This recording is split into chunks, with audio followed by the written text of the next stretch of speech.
Meet Georgiy, a resident of a small remote village in Yakutia, one of the coldest inhabited places on Earth. This year, winter arrived a month early for Georgiy and his family. By September, the first snow had already covered the land, freezing the quiet village streets. In just a month, winter will return in full force, with temperatures dropping to a brutal minus 60 degrees Celsius. So Georgiy must get his family ready.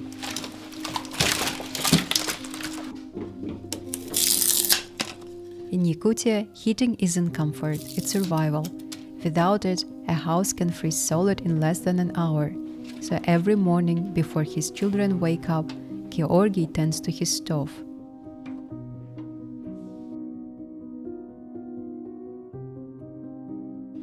Georgiy and Tatiana have 3 children, 4-year-old Anyuta, 2-year-old Yevgeny, and their oldest, 12-year-old Eva, who studies far from home at a boarding school. Anyuta and Yevgeny attends a tiny nursery with only 4 children in total, yet it stays open every day, no matter how cold it gets. Parents wrap their children in layers of warm clothing and life goes on, because in Yakutia, the cold is simply a way of life. They live in a tiny village of just 60 people, hidden deep in the Siberian forest. There are no supermarkets, no hospitals, and no police. If something happens, families must rely entirely on themselves. That's why every autumn everyone prepares carefully, stocking up on firewood, food and supplies, and insulating their homes to survive the long, bitter cold.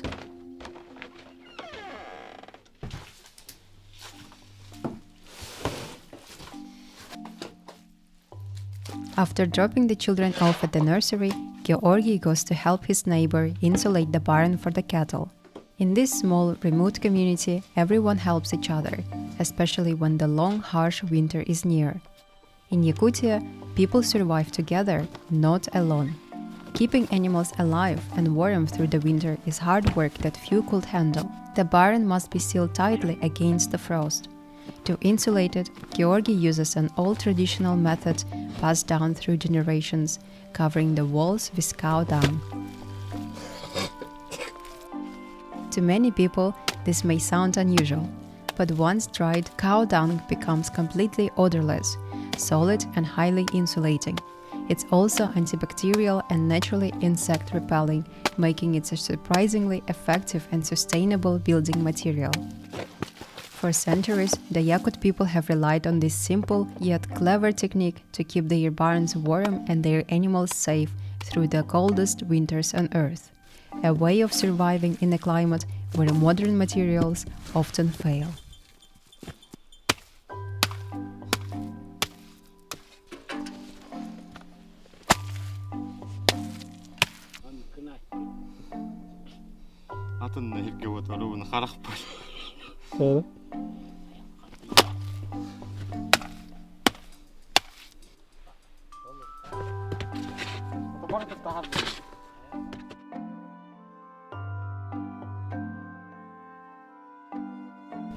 After helping his neighbor, Georgiy returns to his own home.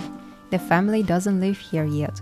The house is still under renovation, and he wants to finish before the real cold sets in.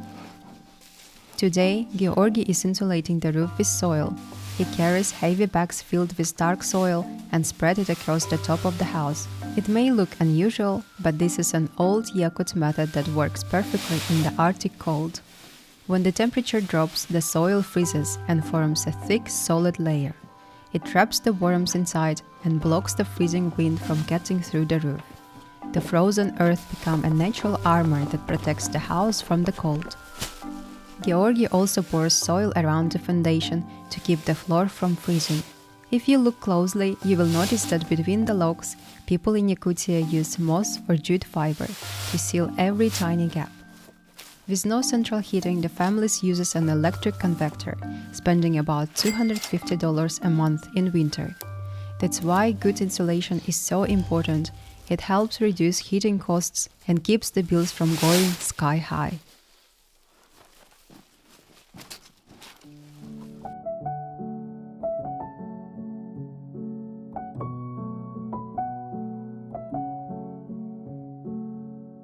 After finishing the work around the house, Georgiy and Tatiana drive 120 kilometers to the nearest town, the only place where they can buy proper winter clothing. In this part of the world, an ordinary jacket or pair of city boots simply won't survive. Locals shop only from specialized Arctic brands designed for life in temperatures that can freeze steel and turn breath into snow. Georgiy needs a full set: winter trousers, a heavy jacket, boots, a hat and mittens. But even this gear will only last through early winter. When January and February arrive and the temperature drops to its lowest, people switch to fur clothing because no synthetic material can truly stand against Yakutia's brutal cold. But warmth here comes at a price. A full fur outfit can cost up to $5,000 per person, and locals often save for years to afford one. Today, Georgiy spent about $800 on his new set of winter clothing, enough to face the coming weeks of frost. After returning home from the town, Georgiy and Tatiana don't rest for long. It's time to think about food for the day. Living deep in the wild, people here rely on hunting and fishing for their food. In October, Georgiy uses an old fishing method called charokh, the same one his father taught him when he was a boy. First, Georgiy and Tatiana go to a small lake to catch minnows, tiny fish used as a bait. Georgiy places a raw dough inside a basket and leaves it in the water overnight. The next day they return to collect the catch.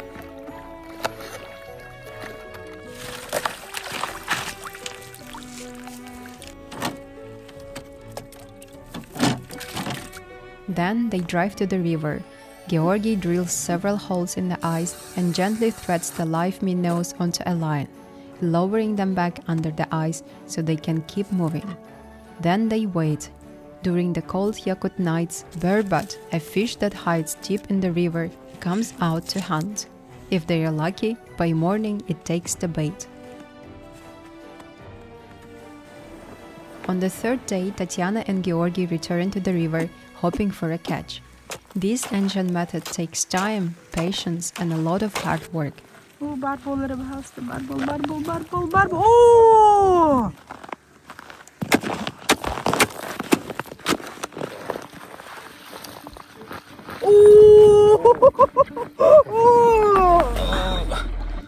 Ayo. Cepat! Oh! Baru. Mati.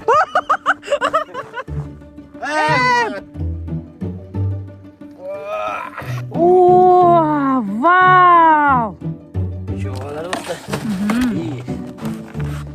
After 3 days of effort, they catch 6 burbots. Tired but happy, they return home with food for the week, a gift from Mother Nature herself.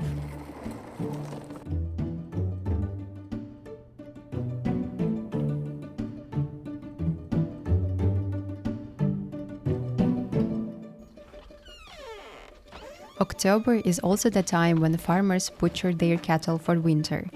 It's an old Yakut tradition. Families buy fresh meat, divide it into portions, and freeze it for the month ahead. Georgiy just brought home a large piece of meat, which Tatiana will store and freeze it for the winter. Tatiana and Georgiy have been together for 12 years, doing everything side by side, working, building, raising children, and preparing for winter.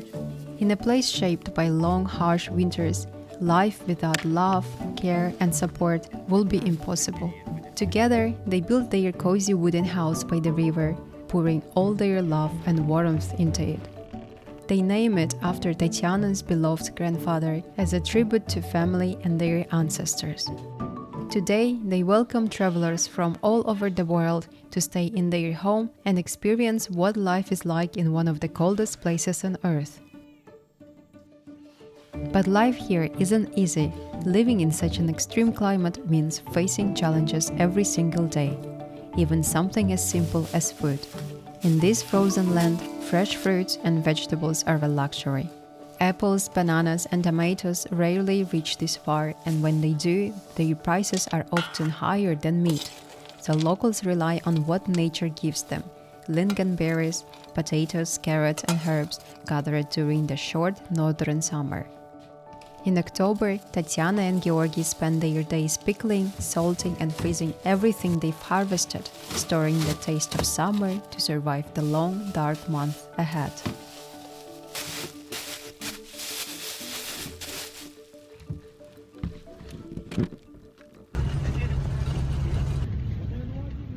Now, Georgiy and Tatiana are heading on their daily mission to collect water for drinking and washing. For drinking water, they drive about 8 kilometers to a natural spring where they fill large containers with crystal clear water. They do this while it's still autumn before the river freezes. In just a few weeks, the water will turn the solid ice, sometimes up to 2 meters thick. Locals then harvest ice from the river, cutting it into large blocks and storing it outside. Later, they melt it for drinking and cooking.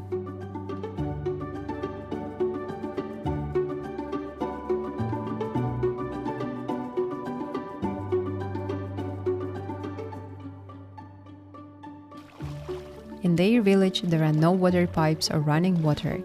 Building such systems in Yakutia is almost impossible. The land is frozen for most of the year, and laying underground pipes through permafrost is extremely expensive. Yakutia is also huge, almost the size of India, and many villages are simply too remote for centralized utilities. So people here still live in a traditional way. Georgiy and Tatiana use river water for cleaning, washing, and daily chores.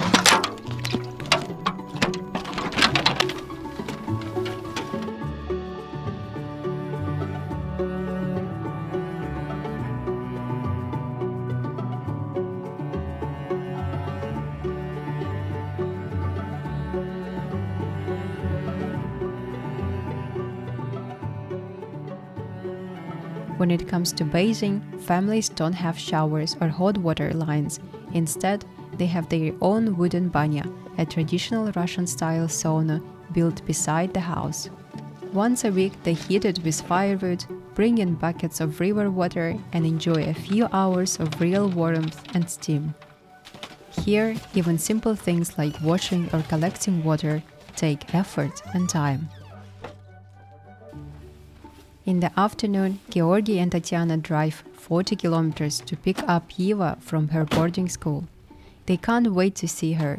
The week always feels long without her at home, and every Saturday becomes a special day for the whole family.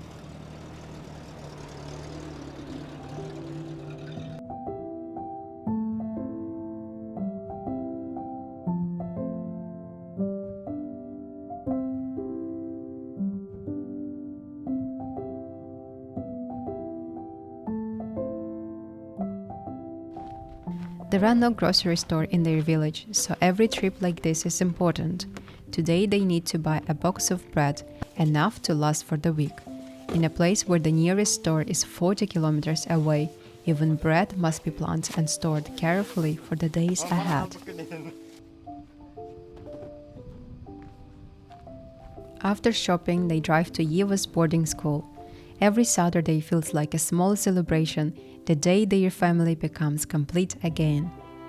Eva studies far from home because there are no schools in their own village, and driving 80 kilometers every day will be too difficult, especially in winter when temperatures fall to minus 50 degrees Celsius.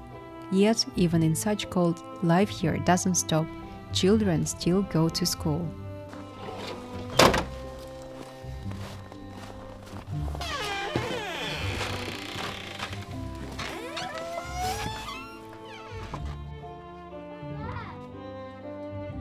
Back home, the work never really ends. Tatiana begins to do the laundry. There is no running water here, so Georgiy and Tatiana use the water they brought from the river earlier.